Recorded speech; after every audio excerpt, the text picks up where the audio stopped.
Voilà, mesdames et messieurs, chers amis, on me dit la santé n'a pas besoin de plus d'argent.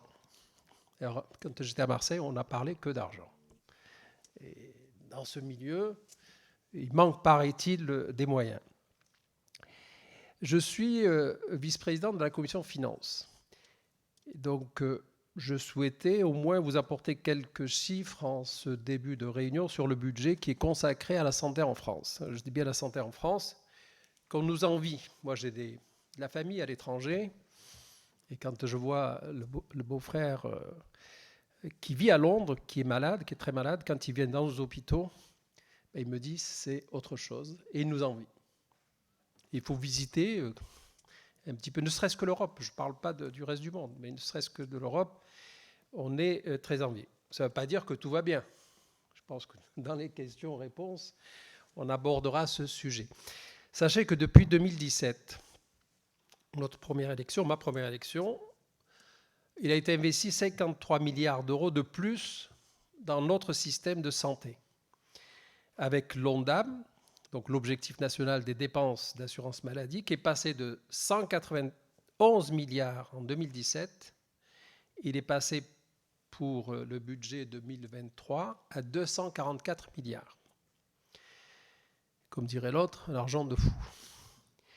Je rappelle également quelques mesures telles que la fin des baisses de tarifs hospitaliers, le 100% santé, la suppression du numerus clausus, et là, paraît-il, il y a encore des débats, ou encore le soutien au secteur de l'aide à domicile et aux EHPAD.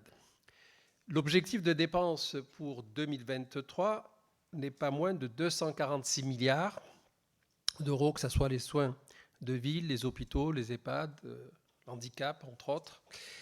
Aussi, il faut savoir que dans ce projet de budget de la sécurité sociale pour 2023, l'ONDAM progresse à un niveau historique de 3,7%.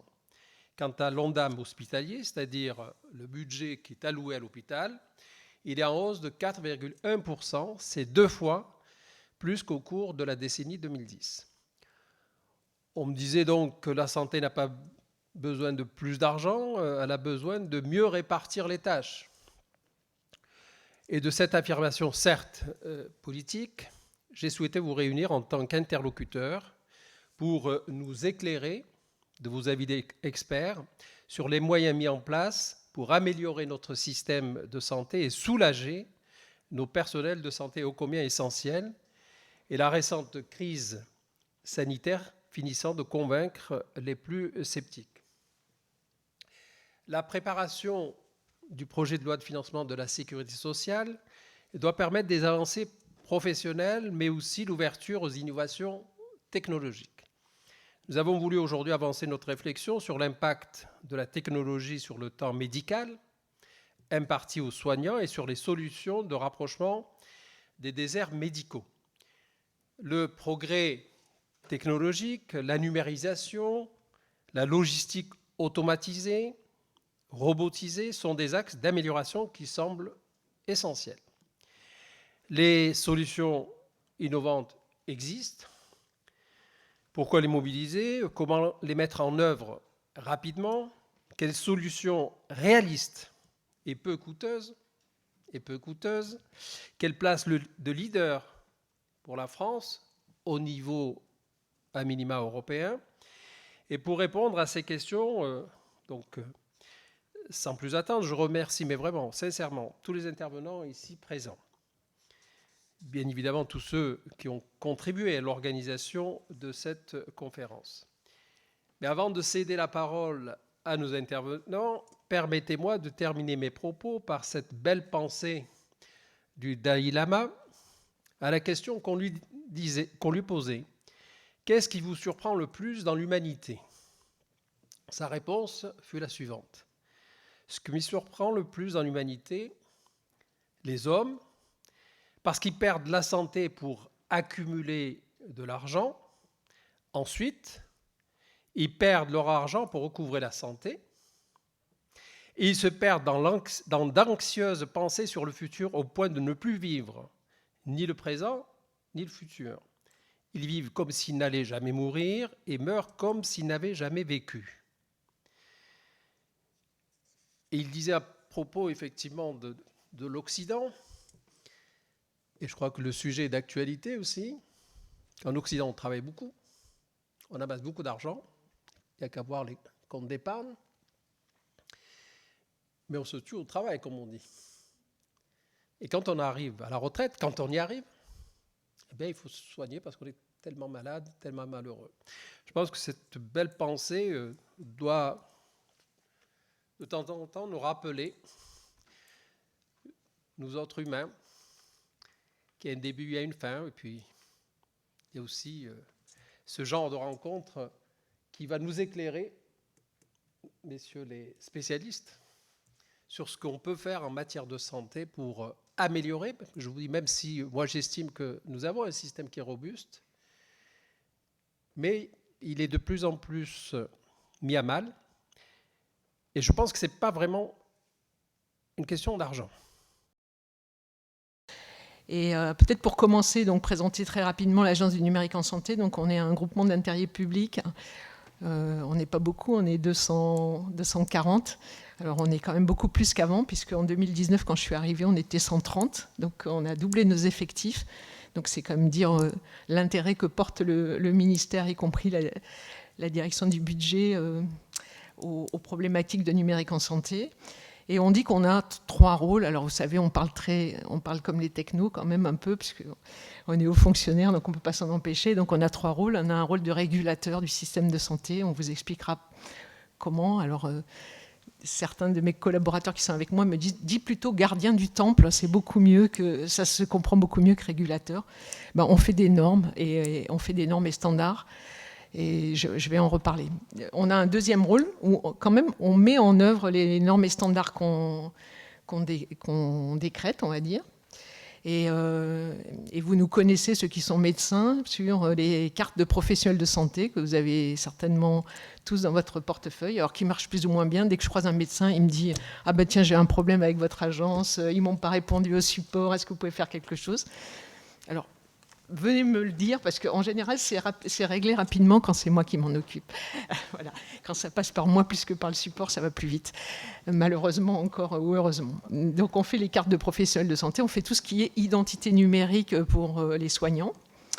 On fait aussi d'autres systèmes qui m'ont permis de croiser notre ministre de la Santé, puisqu'on fait le système d'information des SAMU et les systèmes d'accès aux soins, donc, où il était très présent. Donc voilà, on fait des systèmes d'information pour le grand public et pour le national. Et en fait, notre dernier rôle, c'est un rôle de ce qu'on appelle promoteur et valorisateur. Ben, on aide à déployer le numérique en santé sur les territoires, auprès des régions et auprès des soignants. Voilà à peu près ce qu'on fait rapidement. Alors, quand on dit, ben oui, mais ok, mais alors qu'est-ce que vous faites vraiment? Alors, c'est vrai que quand il y a eu la crise du Covid, on a bien vu que, enfin vous l'avez tous, je pense, vécu, quand Santé publique France présentait le nombre de malades du Covid, il y avait des chiffres qui variaient. Alors, de temps en temps, c'était beaucoup, après c'était un peu moins. Alors déjà, il y avait des petits problèmes de régulation sur le week-end, mais en fait, surtout, on ne savait pas identifier clairement une personne, puisqu'il n'y avait pas d'identifiant national de santé pour les patients. Et donc, quand la personne arrivait, on n'était pas sûr que c'était la même, on l'a réidentifiée, etc. Voilà. Ça fait partie des choses où on s'est dit il faut avoir une identité unique pour les patients. C'est des choses très simples, mais quelque part essentielles. Il a fallu mettre en place tout le dispositif SIDEP pour remonter les tests, les résultats des tests antigéniques, mais tous les labos n'avaient pas du tout les mêmes normes. Donc il a fallu faire travailler jour et nuit des personnes qui font ce qu'on appelle des normes d'interopérabilité pour qu'ils arrivent à monter SIDEP et à faire en sorte qu'on ait des résultats pour piloter l'épidémie.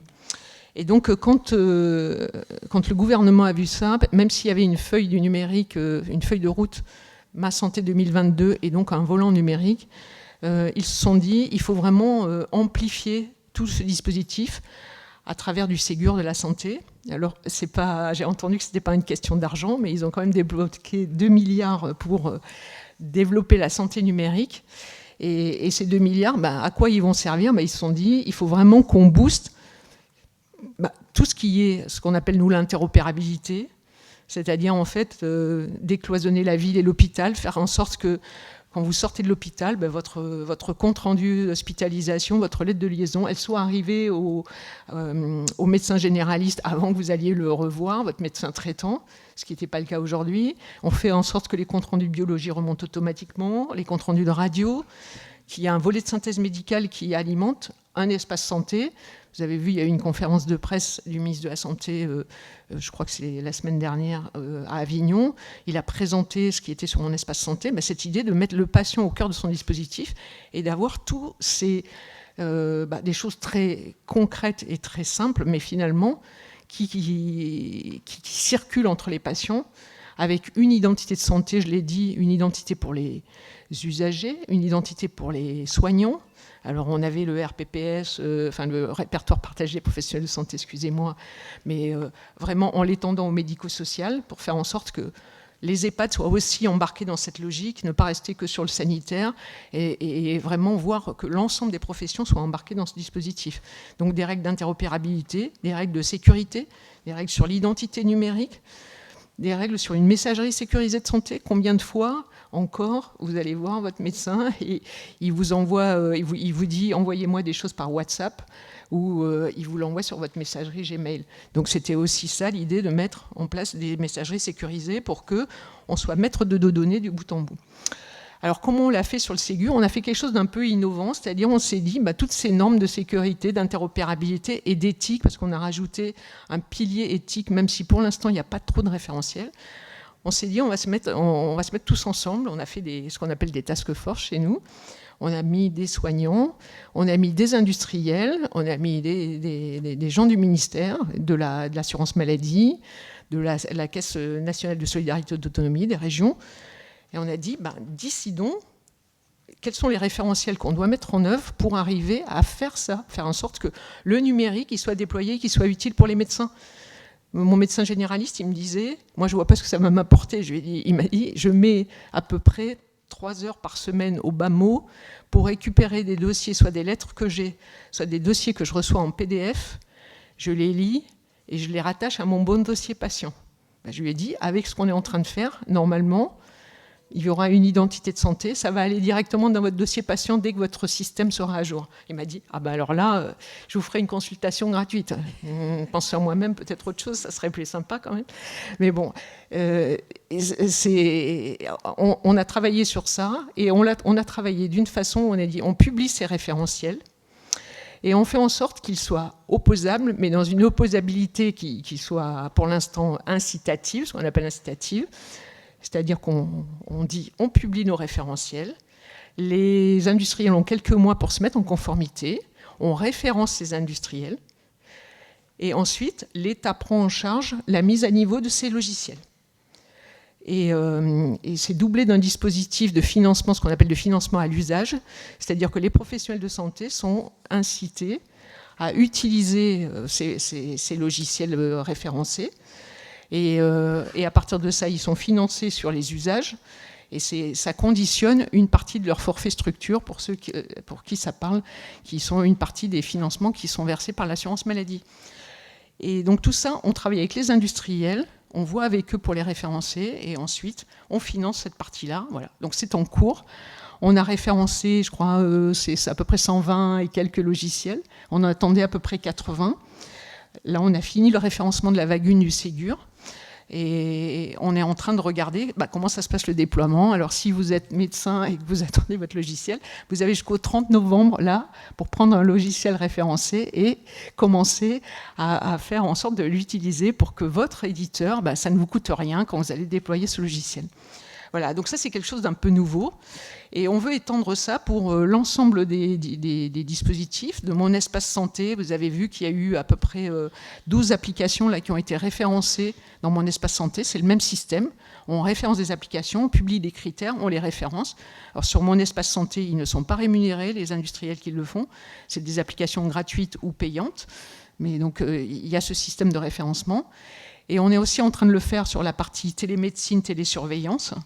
On a publié un référentiel au niveau de tout ce qui est justement télésurveillance, parce qu'on s'est dit, les dispositifs médicaux, il faut aussi les normer, peut-être de façon différente, peut-être un peu moins, que ça soit un petit peu moins contraignant, parce qu'il y a déjà beaucoup de normes, et notamment des normes européennes sur les dispositifs médicaux. Mais on vient de publier le premier référentiel sur la télésurveillance. Et si ça marche bien, on sera le premier pays européen à rembourser tout ce qui est des dispositifs médicaux de télésurveillance. Voilà un peu où est-ce qu'on en est. Après, il faut qu'on travaille aussi sur l'innovation. Il faut qu'on travaille sur la future feuille de route du numérique en santé, la 2023-2027. Alors, il y a eu 4 grands axes qui ont été donnés par le ministre. C'est la qualité de la prise en charge, faire en sorte qu'on soit plus sur la prévention et peut-être que chacun des patients soit au cœur de sa santé, mais vraiment conscient de sa prévention. Il y a un autre pilier sur l'accès aux soins qui nous intéresse aujourd'hui. Et on a travaillé, nous, déjà sur le système d'accès aux soins, je l'ai dit tout à l'heure, mais il y a vraiment encore beaucoup de choses à faire dans le domaine. Et avec comment on peut dire, des référentiels transverses sur tout ce qui est sécurité, interopérabilité, éthique, parce que nous, on est convaincus qu'il n'y aura pas de déploiement du numérique en santé si on ne sait pas ce que deviennent nos données ou si on a l'impression qu'il y a des personnes plus ou moins fréquentables qui en font n'importe quoi. Voilà. Effectivement, on entend et on l'a tous entendu, le poids des administratifs va croissant, la bureaucratisation du système, on ne fait plus de médecine, on fait de l'informatique, on fait de la paperasse, on fait plein de choses sauf s'occuper du malade. Alors il y a beaucoup de choses vraies, il y a des choses qu'il faut tempérer également. Je voudrais un peu d'entrée de jeu, pour mettre le sujet de côté, tordre le cou à une idée généralement reçue que le poids des administratifs à l'hôpital va croissant. Si on regarde la situation sur le temps long, c'est pas tout à fait ce qui se passe, il faut l'admettre. Et si vous regardez sur les 10 dernières années, en fait, dans le monde hospitalier public, mais c'est également vrai pour l'ensemble du monde hospitalier, hôpitaux ou cliniques, les catégories d'emplois qui ont le plus augmenté, vous allez être surpris, ce sont les médecins. Et notamment, et là aussi c'est quelque chose qui surprend, parmi les médecins, ce sont les internes. Ce qui veut dire que, pour revenir, monsieur le député, sur ce que vous évoquiez sur le numerus clausus, sur l'attraction des métiers, on voit quand même qu'il y a une réalité, enfin les données traduisent une réalité qu'il y a de plus en plus de jeunes médecins à l'hôpital. Ensuite viennent les sages-femmes et enfin les médecins. Et c'est vraiment la catégorie, ce que dans notre jargon on appelle le personnel médical, hein, ça fait partie, quand on catégorise les emplois, ça fait partie du personnel médical. C'est celle qui a le plus augmenté, 4% pour les médecins, 21% pour les internes. On voit à peu près le même phénomène pour ce qui concerne les personnels non médicaux soignants, les infirmiers, les aides-soignants. Ils ont également augmenté. L'augmentation est moins sensible que pour les médecins, mais elle est réelle quand même sur les 10 dernières années. Ce sont les chiffres de l'adresse, hein, ce n'est pas des chiffres que j'ai de circonstances. Donc, les infirmiers, plus 2%, les aides-soignants, un peu moins de 1%. Et ceux qui diminuent, parce que dans l'affaire, il y en a qui augmentent, mais il y en a qui diminuent, ce sont les personnels administratifs. En moyenne, sur le temps long, ils ont diminué de 0,4%.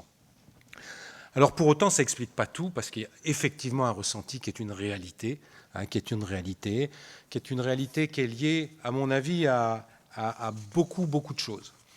D'abord, on est dans un univers qui est de plus en plus complexe, et si nous sommes là aujourd'hui, c'est bien aussi pour l'illustrer et pour en appeler à la technologie, pour nous aider, pour franchir ces étapes de complexité qui se surajoutent au fil du temps. On l'a bien vu à travers les attaques qu'ont subies les établissements, les attaques virales qu'ont subies les établissements. Aujourd'hui, sans système d'information, sans numérisation, vous ne soignez personne, quoi. Enfin, faut être clair, vous n'admettez plus un malade, vous ne commandez plus un examen de labo, vous ne faites plus une image, voilà, le système est totalement sourd, aveugle et muet. Donc il y a une très forte complexité qui nécessite que chaque métier s'implique davantage et consacre une part croissante de son temps à la gestion de cet ensemble-là, et se consacre par voie de conséquence un petit peu moins à la prise en charge directe du patient.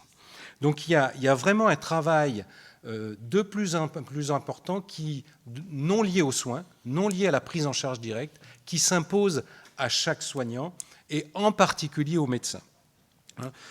Impératif de traçabilité. La numérisation aujourd'hui des données médicales impose que l'on consacre du temps, de plus en plus de temps, au traitement de ces données, à la qualification de ces données, à la sécurisation de ces données. Envoyer un courrier à un confrère de ville, eh ben, c'est un protocole, c'est le déploiement de tout un dispositif, de tout un système qui nécessite que les uns et les autres s'impliquent dans le dispositif. Les protocolisations croissantes. Aujourd'hui, il est clair que si on prend le traitement du cancer, il y a 15 ans, on ne pratiquait pas comme aujourd'hui. Aujourd'hui, on ne traite pas comme on veut un patient en cancérologie. Il y a un certain nombre de protocoles, il y a des processus, il y a un dispositif qui se respecte et qui se trace. L'implication grandissante dans les processus de gestion. La fameuse gouvernance qui a été remise à l'honneur ces derniers mois, suppose aussi que les médecins en particulier, mais pas que, les infirmiers également, consacrent un temps croissant à la gestion collective des affaires du service et de l'établissement. Lorsqu'il faut répondre à des appels à projets, puisqu'on procède beaucoup désormais par appel à projet pour développer tel ou tel type d'activité, ça suppose que le chef de service, il va passer une partie de sa semaine à préparer son appel à projet, à concerter avec ses confrères et ses consoeurs, à le rédiger, à le faire remonter, à le discuter avec sa direction. Et ça, c'est pas du temps de prise en charge du malade. Et cela participe, je crois, à ce sentiment de dépossession plutôt qu'à une réalité chiffrée objective d'une montée en puissance de l'administratif au sens large du terme. L'autre aspect qui me paraît important, c'est une forte évolution sur les modalités de prise en charge. On a encore une conception qui est très centrée sur le service, les lits, la prise en charge un peu autonome, un peu indépendante d'un malade dans un service. Or, on sait bien que les processus sont beaucoup plus complexes. On passe d'une logique de séjour dans le service, le patient il rentre le lundi, il sort le mercredi, à une logique qui est une logique de parcours. Il vient des urgences, il faut l'envoyer ailleurs, on a besoin de consultants externes, enfin tout un processus qui réclame des interactions fortes, avec également là une implication extrêmement importante dans le travail de ces interactions. Ça me paraît... Prenez la prise en charge de l'urgence, c'est typique. Aujourd'hui, la prise en charge de l'urgence, ça va, j'allais dire, du SMUR jusqu'au gestionnaire de lit en sortie, voire les centres les centres de soins de suite ou les HAD avec lesquels nous travaillons. Et c'est toute cette chaîne dans la gestion de la prise en charge du patient qui s'impose à nous. On ne va pas écarter le poids des procédures. On est dans des organisations complexes. Il est évident que des organisations, des institutions, à partir du moment où on est dans un processus institutionnel, il y a une complexité qui s'attache à la sécurité des process. Et la sécurité des process suppose qu'une certaine lourdeur, c'est inévitable. Et c'est la contrepartie de la sécurité. Et puis, on ne peut pas nier non plus que ces dernières années, l'émergence des logiques performantielles à l'hôpital, avec l'évolution du système de tarification, ont fait que le curseur a un peu bougé entre une logique qui était purement centrée sur la prise en charge du malade, je dirais à n'importe quel prix, à une approche beaucoup plus centrée sur l'efficience, sur l'obligation de faire des choix et d'arbitrer sur des priorités. Cette recherche de l'efficience a poussé notamment les directions, et j'en ai fait, et pour autant je le rejette pas, à s'immiscer beaucoup plus dans le fonctionnement et dans l'efficacité des fonctionnements des services, avec la définition d'objectifs, avec la mise en place d'éléments de traçabilité d'ordre performantiel, les durées de séjour, les coûts. Et cette dimension-là a été effectivement très bouleversante pour un certain nombre de praticiens hospitaliers qui n'ont pas fait ce métier qui n'avaient pas cette dimension-là quand ils ont fait le choix de ce métier. Et pour les plus avancés en carrière, qui sont quand même les chefs de service, enfin les leaders hospitaliers, généralement, sont plutôt en deuxième partie de carrière. Donc, ce n'est pas la médecine hospitalière qu'ils ont connue et qu'ils ont appris.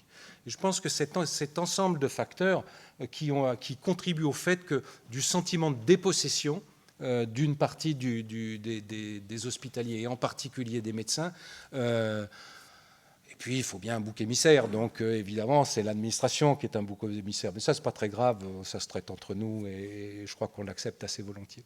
Voilà.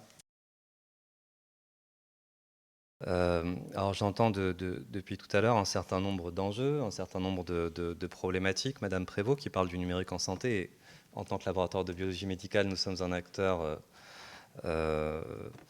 majeur. J'entends aussi les problématiques du centre hospitalier d'Aix, le poids de l'administratif et enfin le rôle prégnant de la logistique. Je crois que pour ce qui nous concerne, nous autres, les laboratoires de biologie médicale, la crise sanitaire a été une occasion de prouver, de démontrer notre capacité de faire. Je donnerai peut-être quelques chiffres tout à l'heure. Je dirais simplement que ce que nous avons réalisé pendant cette crise sanitaire est le résultat de 10 à 15 ans de travail. Et peut-être que je vais prendre quelques instants pour vous raconter cette histoire. En janvier 2010, c'est dommage que M. Vigier soit parti parce que nous sommes confrères, il est biologiste médical comme moi et il connaît cette histoire, je crois, par cœur. Il y a un changement réglementaire qui impose 2 autres enjeux supplémentaires. Une accréditation obligatoire.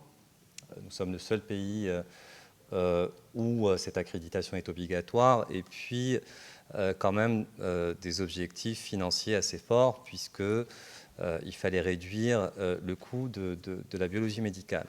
Donc pendant 10 années consécutives, nous avions ces 2 étaux et tout ça nous a emmenés dans une marche forcée de consolidation du secteur de la biologie médicale, si bien que en 2010 nous étions en la matière le pays le plus fragmenté, le plus dispersé d'Europe, et aujourd'hui nous sommes le pays le plus consolidé. Alors j'ai vécu ça de l'intérieur, j'ai moi-même une formation médicale et puis devant de tels changements, il a fallu, permettez-moi l'expression, prendre le taureau par les cornes. Et j'ai commencé à m'intéresser à des sujets tels que la fusion-acquisition, des sujets tels que l'informatisation déjà, puisque nous sommes dotés de systèmes d'information qu'on n'a fait que performer et améliorer, et puis aussi des sujets de logistique. Ce qui nous a poussé aussi à le faire, c'est une révolution technologique majeure, puisque peut-être vous souvenez-vous, il y a quelques années, chaque laboratoire disposait d'un plateau technique plutôt modeste dans l'enceinte de ses locaux. Il se trouve que la technologie et que la science n'attend pas, et que ces machines sont devenues de plus en plus performantes et même productives. Donc finalement, tout ça nous a amené à concentrer nos plateformes techniques, et puis là où auparavant nous réalisions les analyses sur place, il fallait d'un coup les acheminer entre l'endroit où la prise de sang se fait et l'endroit où l'analyse est produite. Alors c'est vrai qu'au départ, mon sentiment à moi, c'était de dire on va perdre du temps et celui qui va y perdre surtout, le mot arrive que maintenant, mais il est fondamental, c'est le patient. C'est le patient, au lieu d'avoir ses résultats, le soir même, il les aura peut-être le lendemain ou que sais-je, encore plus tard. Tout le monde sait que quand on réalise un examen médical, quel qu'il soit, il y a un chronomètre qui se déclenche, et il y a le tic-tac de l'horloge, et finalement on est suspendu jusqu'à ce que le résultat nous parvienne. Et à partir du moment où la ponction, enfin, où l'examen est réalisé, c'est notre responsabilité qui est engagée. Alors, je vous ai donné mon impression, mon intuition même, forcé de constater que 10 années plus tard, avec une bonne logistique et des machines très productives, c'est faux, puisque je dirais même qu'aujourd'hui, ce schéma permet de rendre un résultat au patient dans un délai plus court. Il est vrai que pendant ce temps, la technologie a continué à évoluer et à progresser. Et là, ça nous induit à un deuxième enjeu majeur et qu'on a tous plus ou moins abordé, c'est que quand il y a un bond technologique qui se réalise, il fait quelque chose de fondamental, c'est qu'il s'accapare, c'est une formule à laquelle je tiens énormément, il s'accapare de la valeur ajoutée de l'humain à l'instant T. Et l'humain, finalement, voit disparaître sa valeur ajoutée et se trouve un peu désœuvré, parfois désorienté. On peut noter du désarroi et même une forme de blues ou de nostalgie d'un passé meilleur. Et je crois que tout notre rôle, c'est d'accompagner, puisque qui dit changement, dit accompagnement au changement. Et je crois que c'est quelque chose de fondamental et qui est insuffisamment fait dans nos organisations au sens large. Si nous investissions davantage, je crois, dans l'accompagnement au changement, probablement que les plus anxieux, que les plus craintifs d'entre nous se mettraient en mouvement plus rapidement.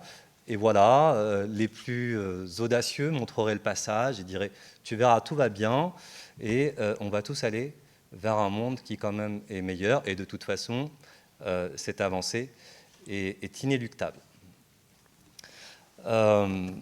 Synlab Provence aujourd'hui, c'est 66 sites dans les Bouches-du-Rhône, dans les Alpes de Haute-Provence et aussi dans le Vaucluse. Chaque jour, nous recevons, hors Covid, 6000 patients qui sont des patients de ville et des patients d'hospitalisation privée. Quand on a vu venir cette crise sanitaire, en fait, je devrais dire, on ne l'a pas vu venir. En fait, personne ne l'a vu venir. En tout cas, quand d'un coup de téléphone, il fallait passer pour la biologie médicale libérale de 50 000 dépistages semaine à plusieurs centaines de milliers, voire à plusieurs millions, je peux affirmer la chose suivante. Si nous n'avons pas fait le travail les 10 années qui avaient précédé, je dirais de collaboration, de faire synergie de nos forces, et bien probablement que nous aurions été dans l'impossibilité d'honorer cette mission qui nous a été confiée par l'État. Et aujourd'hui, je voudrais quand même tirer et partager quelques enseignements de cette période. Pour moi, les avancées sont majeures et les enseignements importants. Madame Prévost parlait tout à l'heure du SI-DEP, du système d'information. Vous veniez le matin, enfin à toute heure, pour réaliser un dépistage, que vous ayez des symptômes. Donc là, on est dans une visée diagnostique, ou alors parce que vous avez été cas contact. Donc là, c'est plutôt une approche préventive. L'examen a été réalisé au laboratoire. En quelques heures, le résultat, vous le receviez par SMS, et puis ensuite, hop, ça allait alimenter la base. Et puis, le soir, quand on allumait, pour ceux qui le font encore, notre téléviseur, et qu'on pouvait contempler les résultats présentés par Jérôme Salomon, qui nous disait « Ah bah tiens, là ça monte, là ça descend, là ça va monter ». Pour la première fois, en fait, je crois que c'est vraiment la première fois, nous avons réalisé une approche épidémiologique, populationnelle, dynamique. Ce que j'entends par dynamique, c'est en live, en temps réel. Et en temps réel, nous faisions ces examens, ils remontaient dans la base, et donc ensuite c'était modélisé. Mais hop, d'un coup là ça montait, et on savait dire que l'incidence augmentant, le nombre de cas aussi, donc la semaine qui suivait, quasi avec certitude, les hospitalisations en soins de médecine, et hop, à peu près la semaine suivante, des hospitalisations en soins intensifs. Voilà. Donc ça, je crois, en tout cas moi, je n'ai pas dans la littérature quelque chose de comparable à cela. Et pour rester sur un message optimiste, je crois que c'est très prometteur, puisque aujourd'hui, en effet, nous produisons énormément de data, c'est le mot, et clairement, elles restent, une fois qu'elles ont été vues par le patient et par le médecin, inertes dans nos serveurs.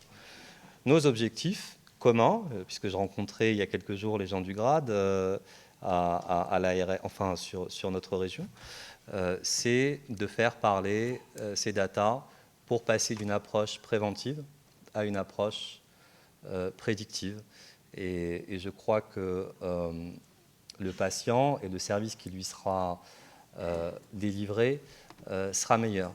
La vertu finale, puisque nous souffrons, comme tout le monde, d'une carence en temps médical, d'une carence en praticiens, d'une population de praticiens qui vieillit et qui au final diminue, la vertu, c'est que le fait d'intégrer tous ces bons technologiques, logistiques, informatiques, etc., et d'accompagner le changement de nos structures en manageant aussi bien l'expertise médicale que le management, enfin que la gestion et l'administration de nos entreprises, nous avons réussi à faire plus avec moins, puisque nous sommes moins de biologistes médicaux, et pourtant nous traitons plus de patients, plus de données, puisque la population vieillissant, finalement, le besoin augmente de façon arithmétique. Donc oui, je crois que les bons technologiques, avec un bon accompagnement, peuvent permettre de rendre du temps aux soignants et que ce temps,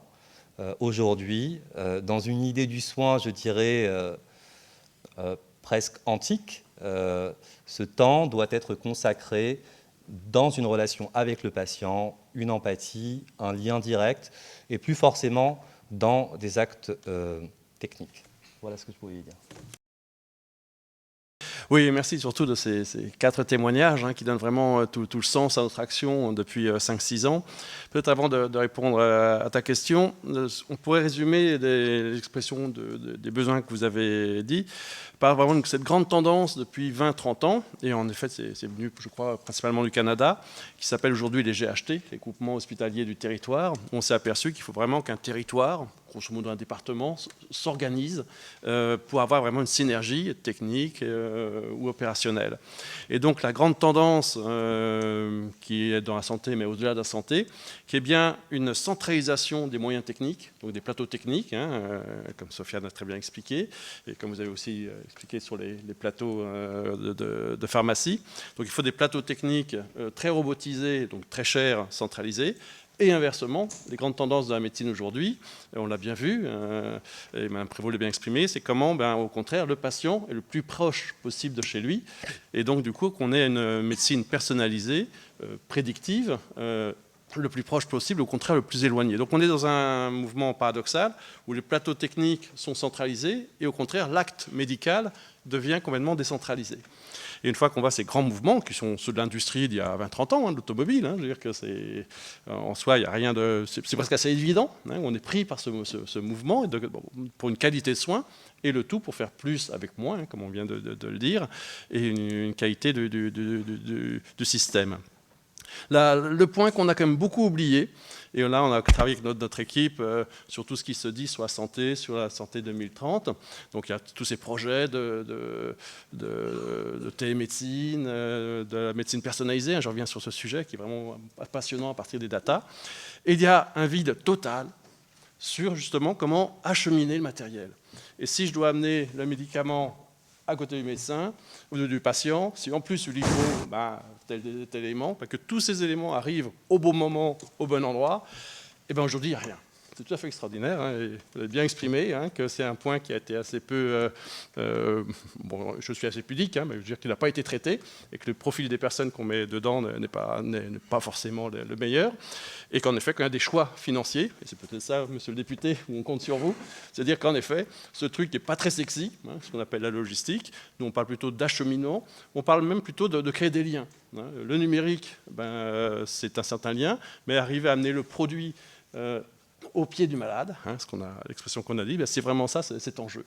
Et évidemment, le but, on l'a bien tous dit, c'est comment libérer vraiment les soignants de tout ce temps organisationnel. Moi, je suis assez surpris quand je vais voir des pharmacies, par exemple pour les poches de sang, les poches de chimio, qui se font en salle blanche, comment ce sont des pharmaciens qui passent des heures dans mes fichiers Excel pour savoir à quel moment le patient est là, à quel moment on lui envoie la poche, ainsi de suite. C'est des contraintes de temps absolument drastiques, mais ce n'est pas du travail de pharmacien, c'est du travail d'ingénieur, technicien, c'est la logistique.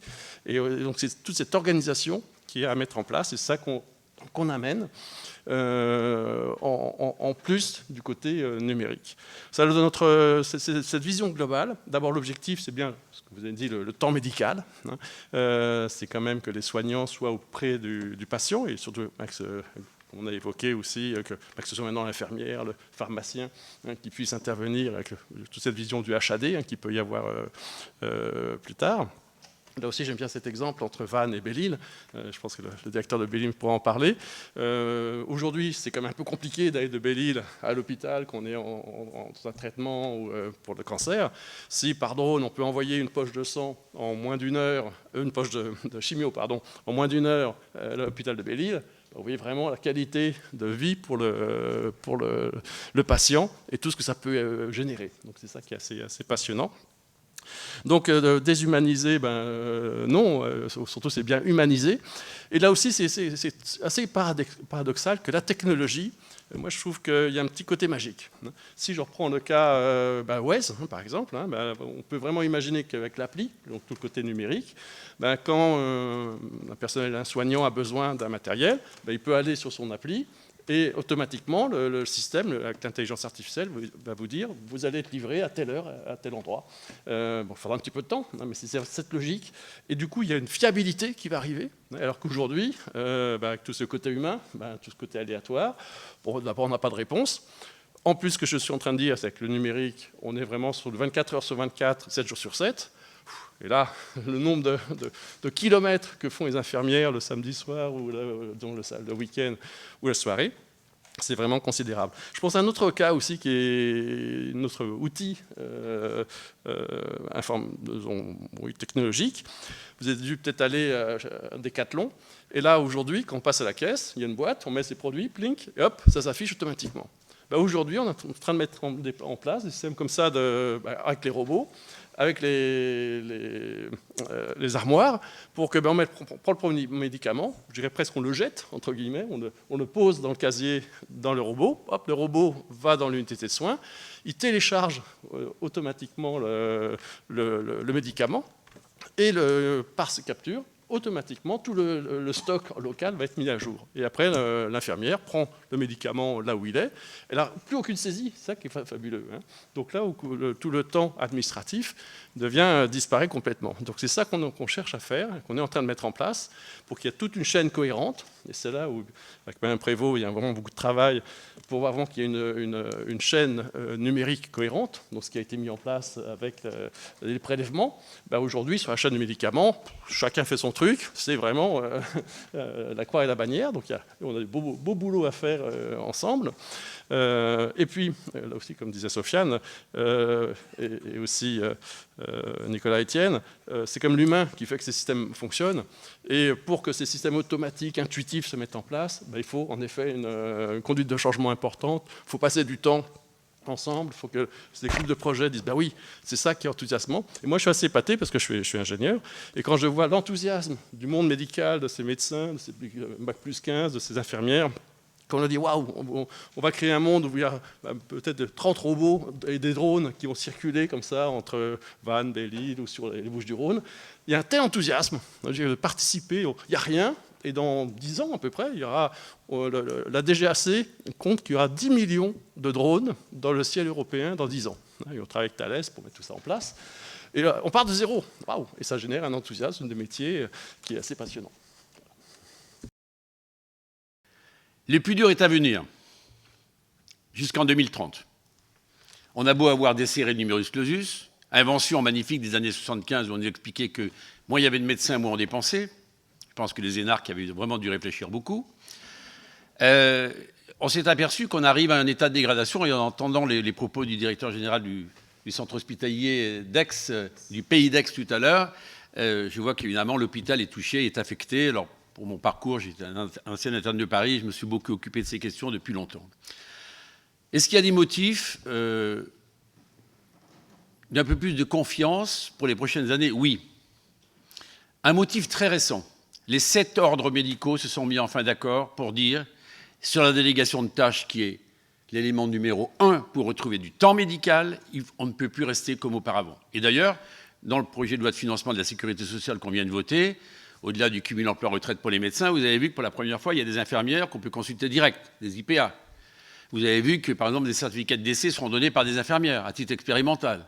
Vous avez vu que les pharmaciens, c'est passé hier au JO, maintenant pouvoir vacciner et délivrer l'ensemble des vaccins. Il est vrai que la Covid, qui a été un drame planétaire, au moins a eu cette vertu d'accélérer un certain nombre de pratiques qui existaient quasiment, mais en fait, qui se sont maintenant plus généralisées. Le seul moyen, c'est la délégation de tâches. Cette délégation de tâches permet d'avoir du temps médical. Juste un mot. Le temps médical en 2022 est inférieur au temps médical disponible que nous avions en 1978, quand on tient compte de l'évolution, de l'augmentation de la population et du fait qu'il y a plus de pathologies que nous traitons, que naturellement la complexité des traitements s'est développée au fil du temps. Donc, la poire pour la soif, c'est quoi? C'est 1, la délégation de tâches, 2, les soins non programmés. Vous voyez, moi je suis en Eure-et-Loire, au fin fond de l'Eure-et-Loire, pour ceux qui connaissent le milieu de la Beauce, 68 médecins pour 100 000 habitants. Vous voyez que ça ne fait pas rêver. Moyenne d'âge, 64 ans. Eh bien, on vient de dégager un temps chaque jour où un patient qui n'a pas de médecin peut consulter un médecin de 17h à 19h. Comment on a fait? Par la délégation de tâches au travers des CTPTS qui ont été vraiment, à mes yeux, la plus belle réalisation de ces 10 dernières années. Les communautés territoriales des professionnels de santé, c'est faire tomber les barrières entre l'hôpital public et la ville. C'est le seul moyen de faire en sorte que tout le monde se parle. Et j'ai bien écouté, monsieur le directeur, mais vos derniers mots, vous avez parlé d'efficience des soins avec de l'efficience au rendez-vous. 1, la délégation de tâches. La deuxième chose, on a 10 000 praticiens étrangers en France qui font tourner nos hôpitaux, qui n'ont pas le droit de poser une plaque en ville. Je me suis bagarré, ça s'appelle les PADU, vous savez tous ça par cœur, des praticiens qui ont un diplôme hors Union européenne.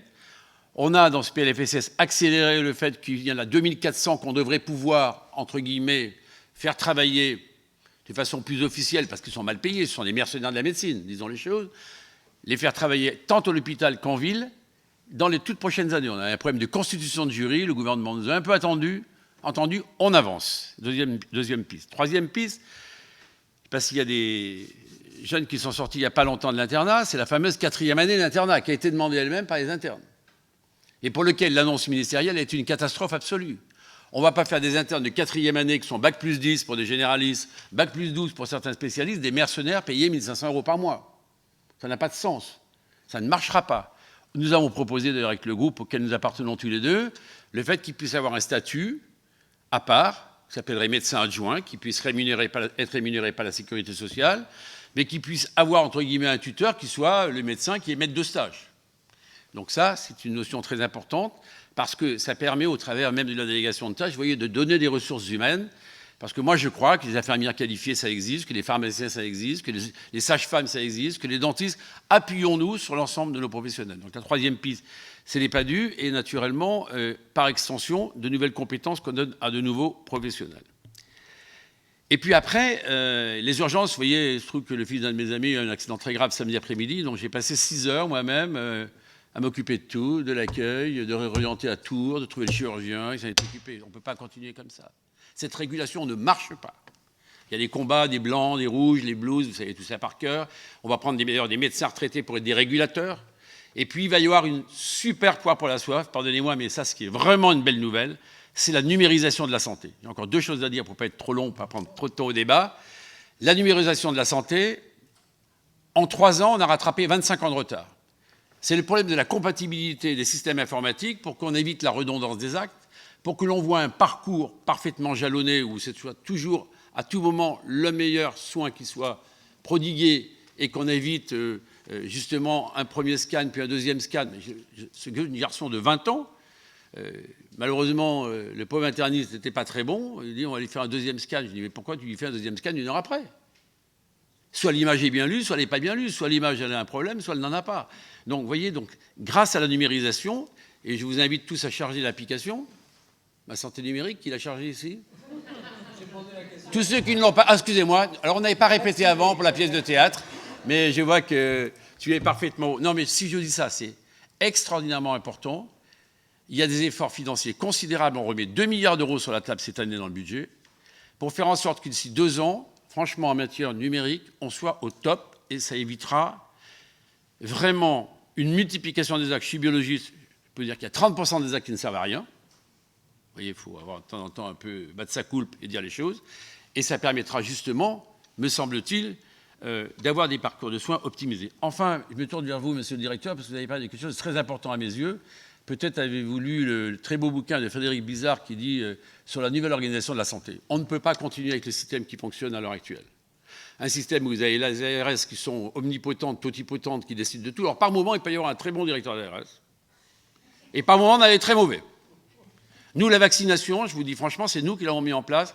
Sur un bassin de vie de 50 000 habitants, on a fait 137 000 vaccinations.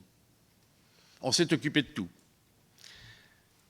Dans d'autres régions, je n'en dirai pas autant. Et je pense, franchement, mais je crois que vos derniers mots voulaient dire ça, c'est qu'on a voulu donner tout le pouvoir au directeur d'hôpitaux, qui sont formidables à certains endroits, mais ma directrice, elle est exceptionnelle. Mais avant, j'avais des personnes avec qui c'était beaucoup plus moyen. Eh bien, moi, je trouve qu'il faut remettre dans la gestion de l'hôpital des professionnels de santé autour des administratifs et avec les administratifs, non pas en tutelle l'un de l'autre, mais bien entendu dans une sorte de co-construction. Et c'est l'objet d'ailleurs du CNR Santé, le fameux Conseil national de la refondation santé, qui dit qu'il va remettre aussi les patients au cœur de tous ces parcours. Parce qu'eux, ils lisent les mots sur Internet, je veux un scan, je veux un IRN, je fais un PET scan. Ils lisent tout ça, ils imaginent qu'on peut tout faire.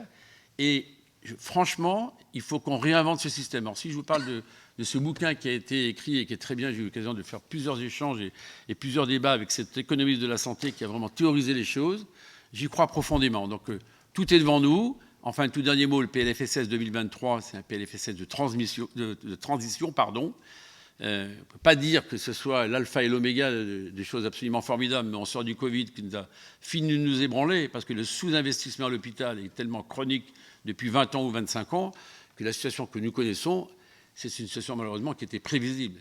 Voilà, donc en quelques mots, je vais vous dire que rien n'est perdu. Entendez dans mon message plutôt un message d'optimisme. Quand je vois les 7 ordres qui se sont mis d'accord, ça s'est passé dans le café d'à côté, je vous assure que c'est une joie formidable qui m'a traversé. La seconde, c'est que sur la disponibilité de temps médical avec les délégations de tâches, franchement, les médecins qui ont toujours imaginé qu'il y a eux qui étaient capables de tout décider ont compris que ce n'était plus possible.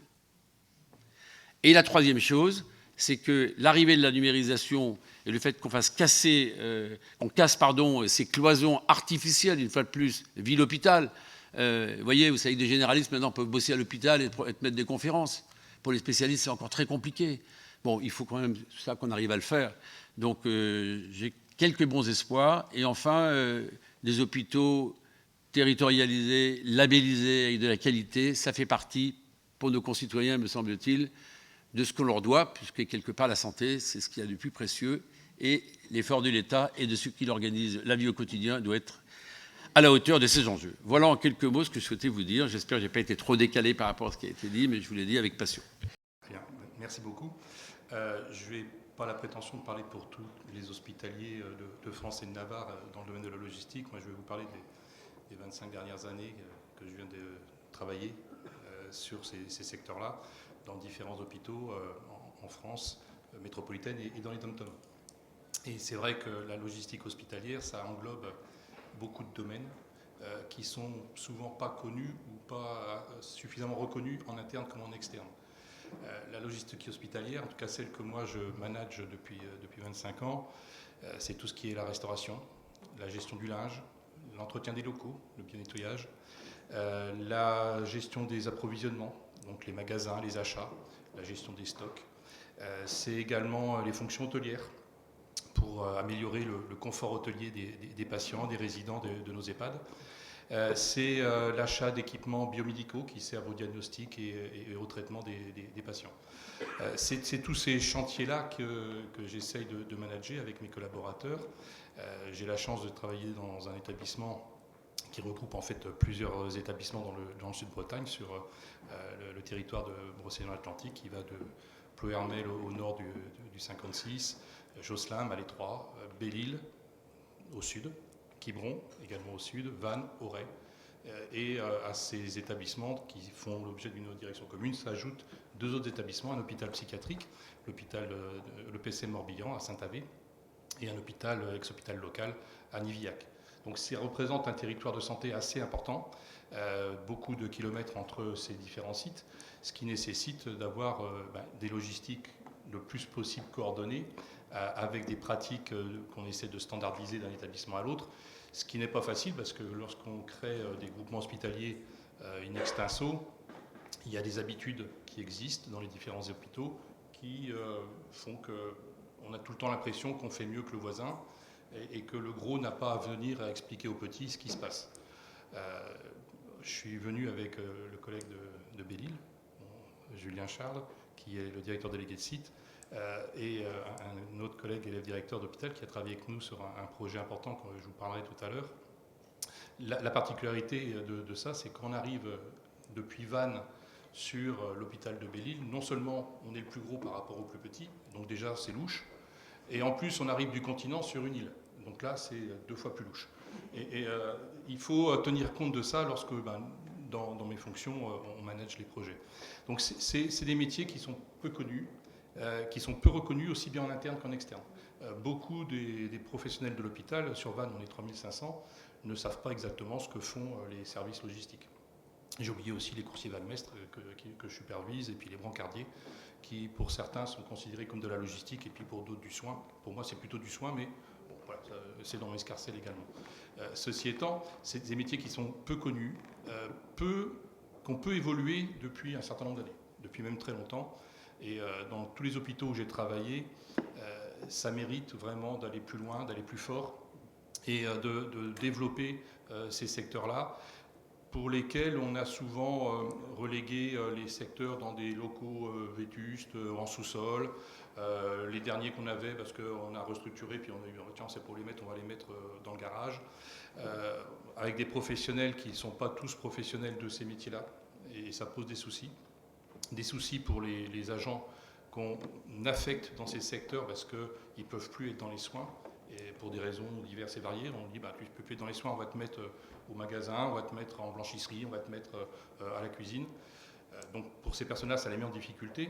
Et puis ça met aussi en difficulté les professionnels de ces métiers qui, pour le coup, se disent, mais moi, j'ai fait des formations, j'ai travaillé dans des grandes maisons, et puis on me met à côté de moi des gens qui ne connaissent pas ces métiers-là. Donc ça pose des difficultés en termes de management et de dynamisation des professionnels qui travaillent. On est également sur des secteurs qui sont encore trop peu, à mon goût, digitalisés et robotisés. On est encore, pour beaucoup d'entre nous, au tableau Excel, à pousser les chariots et les rôles à la main, ou avec des petits chariots électriques, mais ça reste vraiment très, très manuel. Alors, je ne vais pas généraliser et systématiser, mais on a aussi des beaux exemples. Dans le métier, il y a des beaux exemples, il y a des établissements qui ont beaucoup travaillé ces questions-là, mais on est encore trop peu nombreux à avoir travaillé ces questions-là. Et on est encore trop peu nombreux à avoir travaillé la prise en charge complète de la logistique au pied des patients et dans les services de soins. Je trouve que dans nos établissements, les soignants, en particulier les aides-soignants et les infirmières, ont encore beaucoup de fonctions logistiques à assurer, passer des commandes, gérer des stocks, des réserves, faire des approvisionnements, alors que ce n'est pas leur métier, qu'ils ne sont pas formés pour. Ils n'ont pas les compétences et ils n'ont pas tout le temps non plus l'appétence pour ces sujets-là. Et ils le font parce qu'ils sont obligés de le faire, mais ce n'est pas géré de manière très optimum. Nous, on a eu la chance sur Vannes de pouvoir professionnaliser ces secteurs logistiques, en particulier les magasins et les fonctions hôtelières, pour dégager les soignants de tous ces métiers-là et rendre ce temps au pied du patient. Et les soignants peuvent se concentrer sur ça. Et ça, c'est quelque chose qui est important si on veut professionnaliser ces secteurs qui ont besoin d'être professionnalisés, d'être reconnus. Enfin, c'est des processus, comme je disais, qui sont peu digitalisés, tableau Excel, papier, crayon. Ça nécessite d'investir dans des WMS, pour ceux qui connaissent un peu le domaine. C'est des logiciels de gestion professionnelle. On est encore loin des petits Amazones hospitalières qu'on pourrait rêver. Et en France, en tous les cas, on n'en a pas beaucoup des Amazones, et je crois même que les structures les plus développées sont encore loin des Amazones. Par contre, si je me compare avec ce qui existe dans le reste du monde, modestement, j'ai participé il n'y a pas très longtemps à un colloque qui était organisé à l'hôpital Sainte-Anne sur la logistique. Il y avait des collègues du Québec qui étaient présents et qui nous expliquaient le mode de fonctionnement de leur plateforme logistique territoriale sur le Québec. Ça laisse rêveur parce qu'effectivement, on voit qu'ils ont investi ces sujets-là. Ils ont fait des études poussées avec des calculs de ratios, de rentabilité, d'effectifs, de moyens. Et on voit qu'ils ont vraiment travaillé le sujet. Sur l'Espagne, il y a aussi à Barcelone une plateforme logistique territoriale pour tout le secteur de Barcelone qui est très en avance et sur lesquels on pourrait aussi réfléchir. Maintenant, je dirais qu'on n'est ni plus en avance ni plus en retard. On est surtout sur des secteurs qui on peut évoluer, je trouve, et qui méritent pourtant d'être investigués de manière plus professionnelle parce qu'il y a des gains à faire. La DGES ne s'y est pas trompée, elle nous a demandé il y a quelques années de travailler le sujet. Alors on a d'abord commencé par les achats hospitaliers avec le programme phare et depuis 2-3 ans, le ministère nous demande effectivement de travailler ces questions logistiques qu'on commence à investiguer. Alors nous-mêmes sur Vannes, on réfléchit à la création d'une plateforme pharmacologistique territoriale, voire supraterritoriale. C'est des projets ambitieux pour lesquels on aimerait avancer. Ça vaut un peu d'argent. Sur la durée, on voit que ça se rentabilise, mais ça n'empêche que lorsqu'il y a des priorités entre rénover des services de soins, réhabiliter un service d'imagerie avec un scanner à 1 million, un IRM à 1,5 million, et puis mettre 1 million dans un robot de dispensation nominative de médicaments, parfois le choix va sur le soin et moins sur la logistique. Et c'est souvent le cas. Et il y a beaucoup besoin, en tout cas à mon niveau, de me bagarrer auprès de ma direction, auprès de mes collègues des finances, auprès des tutelles pour que ces questions-là soient prises en compte et soient reconnues à leur juste valeur parce que ça apporte une plus-value forte pour nos établissements.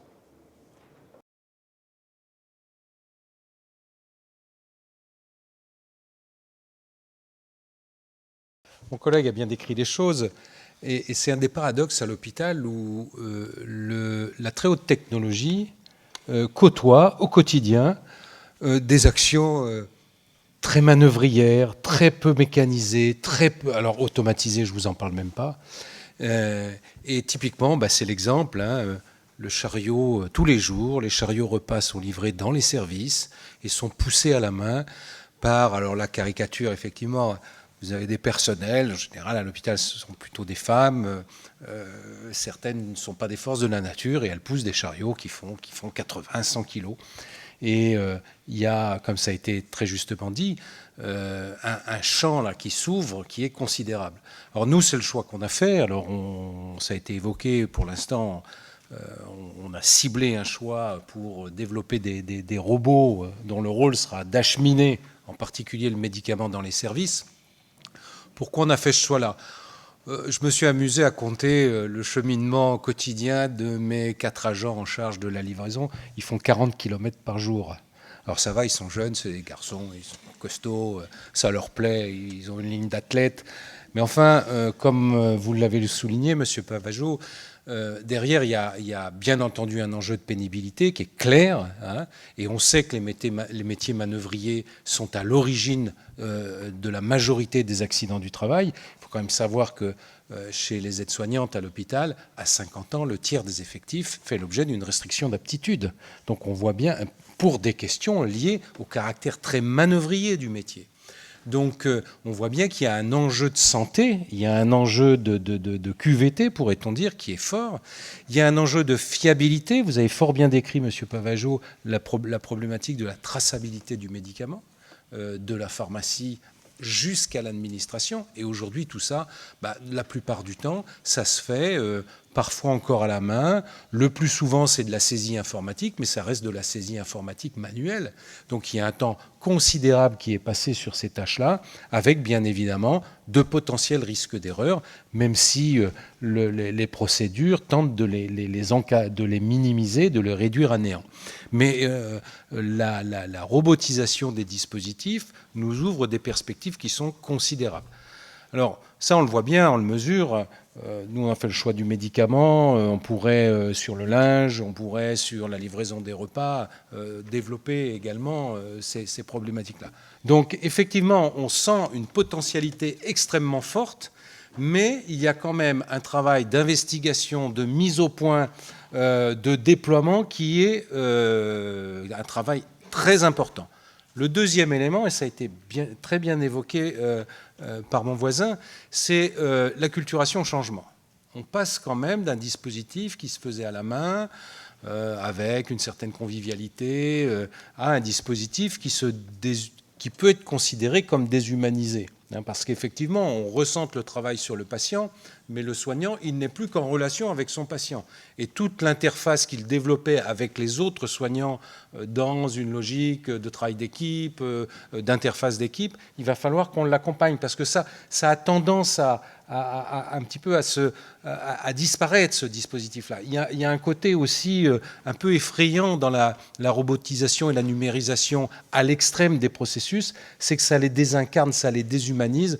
Or, à l'hôpital, on sait que ce sont quand même les gens qui choisissent le soin en général, et l'hôpital sont en général, sont habités par une dimension de don de soi et j'allais dire d'amour de son prochain, mais il y a un petit peu de ça. Donc cette dimension-là, il faut qu'on la préserve tout en allant massivement vers la robotisation et l'automatisation des dispositifs. Donc c'est ça le fruit de notre réflexion. Mais là, on n'en est qu'au début et je sens que la route sera droite, mais la pente sera raide, pour plagier un ancien Premier ministre.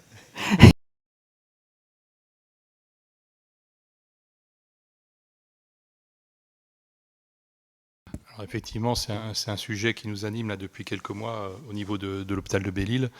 On a la particularité, c'est que c'est effectivement une île assez éloignée du continent, même si elle n'est pas très loin, il n'y a que 45 minutes de bateau, mais c'est quand même 45 minutes de bateau. Et une fois qu'on a raté le bateau, on a raté le bateau. Et lorsque la biologie qui n'est pas faite sur l'île est faite sur le continent, à Quiberon, il y a des temps minimum et maximum à ne pas dépasser pour que les examens soient traités dans de bonnes conditions. Et il nous arrive que dans certaines situations, les médecins voient des patients sur l'hôpital de Belle-Île, souhaitent des diagnostics liés avec de la biologie, et on est embêté parce que le bateau est parti et que le tube ne peut pas partir, le tube de sang ne peut pas partir rapidement. Alors, ça nous arrive de faire voyager le tube avec les bateaux de la SNSM, mais ça coûte cher, le tube. Parfois, la situation étant complexe, le médecin ayant un doute, il préfère faire partir le patient en hélicoptère sur Vannes pour lever le doute. Et parfois, c'est nécessaire de lever le doute, et le patient a bien raison d'arriver à Vannes en hélicoptère, mais parfois, une fois arrivé à Vannes, on s'aperçoit que ce n'est pas une crise cardiaque, c'était juste autre chose, et que le tube ayant été traité en temps et en heure aurait évité le déplacement en hélicoptère. Alors le déplacement en hélicoptère, ça peut être sympathique pour la personne qui n'a jamais fait d'hélicoptère, mais c'est quand même beaucoup de complexité. L'hélicoptère, il vient de Lorient, il se pose, c'est du tracas, c'est de l'angoisse pour tout le monde, c'est médicalisé, donc vous voyez bien le coût pour un transport de ce type. Donc la difficulté de cette biologie, on y travaille sur différents champs. Alors déjà en mettant en place de la biologie délocalisée, et on est en plein dedans actuellement, là, depuis quelques jours. Mais toute la biologie ne peut pas être traitée par de la biologie délocalisée. Il y a encore des examens qui doivent être faits par des laboratoires en bonne et due forme. Et c'est là où les réflexions qu'on porte avec les collègues a tout son sens d'avoir des drones pour nous aider à faire ces transports et à assurer une continuité des prises en charge.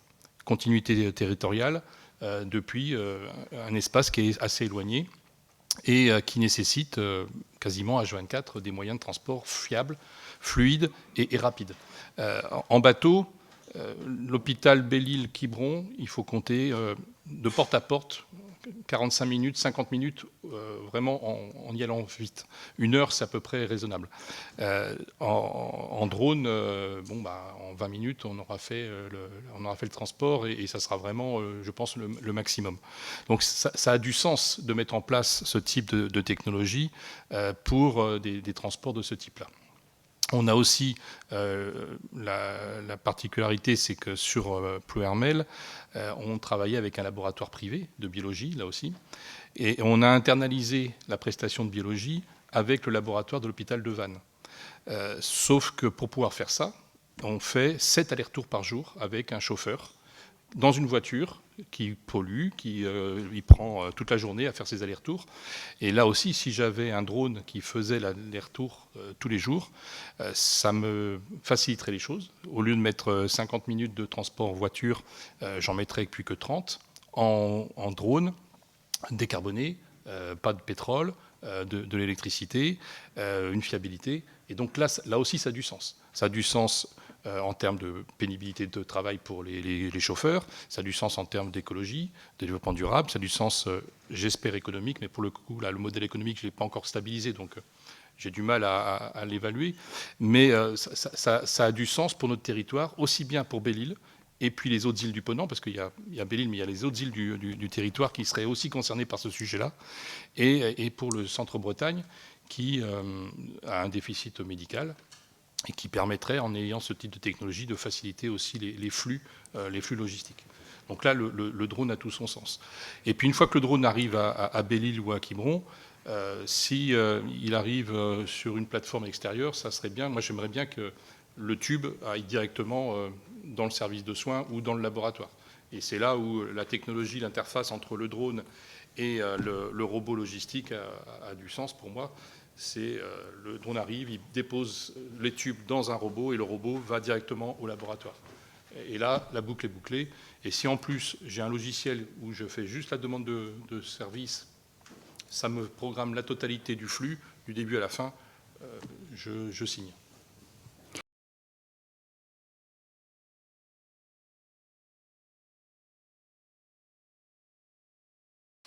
Déjà, ce n'est pas nous, hein, c'est donc nous avec tous les praticiens, avec tous les métiers. Et si on rajoute le FS, l'agence de biomédecine pour le transport des tissus humains, et là, il nous challenge, hein, il nous demande de transporter un cœur sur 500 km. Donc là, on se dit, il ne faut pas se louper, quoi, hein. Vu la complexité aujourd'hui pour ces transports, là, les économies financières et surtout la qualité du soin, hein, quand on est sûr de pouvoir transporter un foie, c'est très sensible, hein, le moindre minute de retard a des conséquences. Vous avez vraiment très très bien résumé comment ça peut fonctionner, hein. Ça va se faire étape par étape. Simplement, il y aura une continuité sur la partie numérique et sur la partie physique, hein, comme on a dit tout à l'heure, hein, vraiment amener ce produit à tel endroit. Il y a donc ce robot à l'intérieur d'un établissement avec la continuité par drone inter-établissement. Et ça peut marcher que s'il y a vraiment une flotte de drones sur un territoire pour que ce soit financièrement rentable. Et on travaille avec Thales, hein, par exemple, parce que bien sûr, on n'est pas tout seul, il faut faire tous les contrôles aériens pour qu'on puisse imaginer que, par exemple, sur les Bouches-du-Rhône, qu'on connaît bien, il y aura une flotte d'une trentaine de drones qui vont aller sur, il y a 13 centres hospitaliers publics, hein, plus le FS, plus l'agence de biomédecine, plus les cliniques, hein, plus les laboratoires d'analyse. Vous voyez que tout ceci, il y a une quantité de mouvements aujourd'hui de voitures qui peuvent être entièrement remplacés par cette flotte partagée, hein, par tous ces opérateurs. Et c'est ça que nous sommes en train de mettre en place.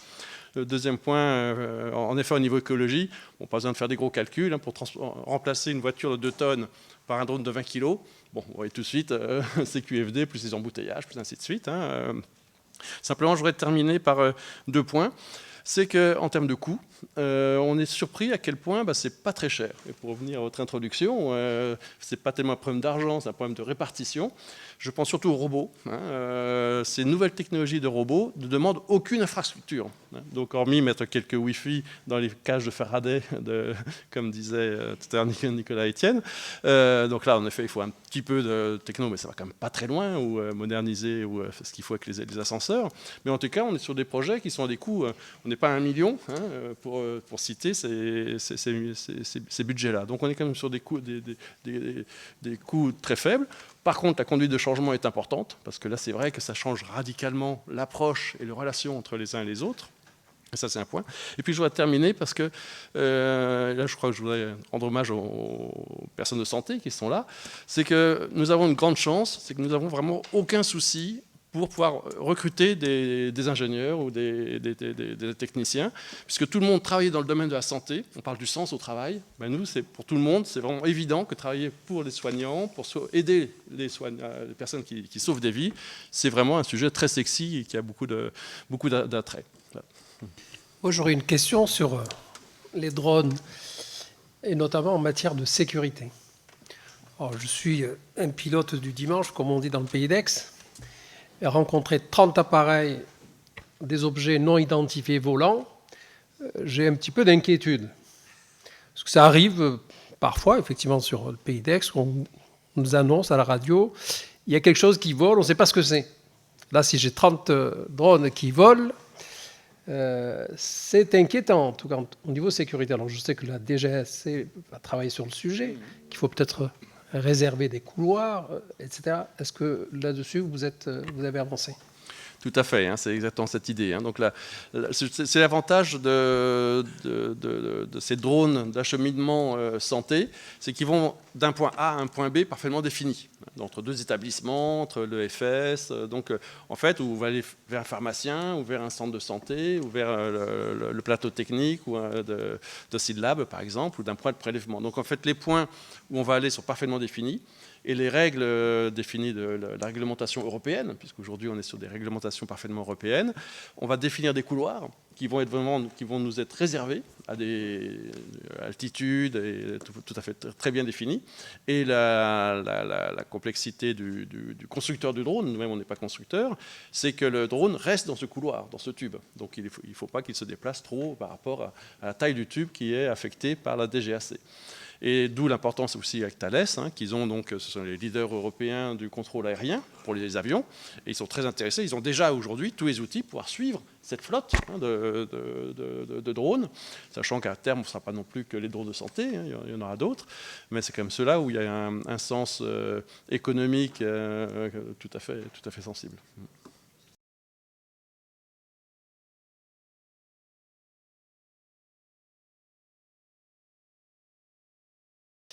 Je crois qu'autour de cette conférence, qu'on aurait pu d'ailleurs appeler CNR Santé, hein, parce que je vois qu'on aborde beaucoup de sujets au travers de cette question qui est primordiale.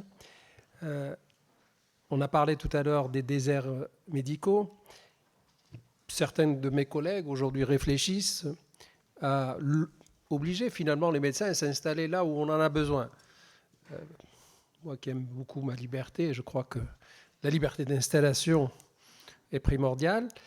Je vois les choses plutôt sous un angle contractuel. Ça se fait dans certains pays où il y a un contrat qui est passé entre l'État qui finance des études et le futur médecin, avec au bout une installation, un endroit précis, sur 7 ans, sur 8 ans. Donc je crois beaucoup plus à la contractualisation pour répondre à ce sujet. Donc vous voyez que chaque sujet qu'on aborde mérite à lui tout seul des débats.